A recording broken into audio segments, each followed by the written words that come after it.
départ est écrit en 1794. Rappelons-nous que la Marseillaise, c'est 1792, 2 ans après.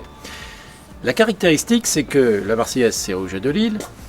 Le chant du départ, c'est Méhul, Étienne Nicolas Méhul, qui ont fait, à la différence de Roger de Lille, d'être lui un vrai compositeur, qui a fait d'ailleurs des opéras.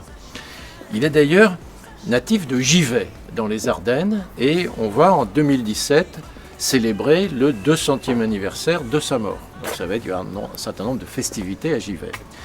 Pour revenir donc à l'époque, 1794, on se souvient que c'est une période un peu troublée dans notre histoire, mais il y a un certain Napoléon qui, lui, trouve ce chant merveilleux et envisage d'en faire l'hymne national.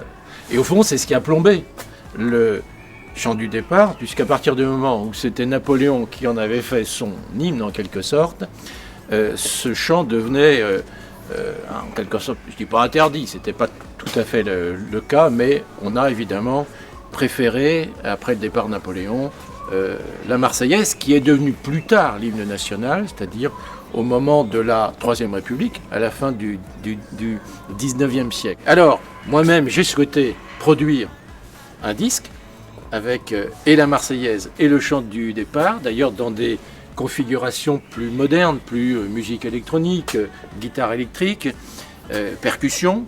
Et j'ai souhaité aussi, parce que les choses ont changé, on n'est plus en 1794, les menaces ne sont plus les rois et autres tyrans, et donc j'ai écrit un couplet tout à fait adapté aux menaces d'aujourd'hui et à ce que sont nos ennemis d'aujourd'hui.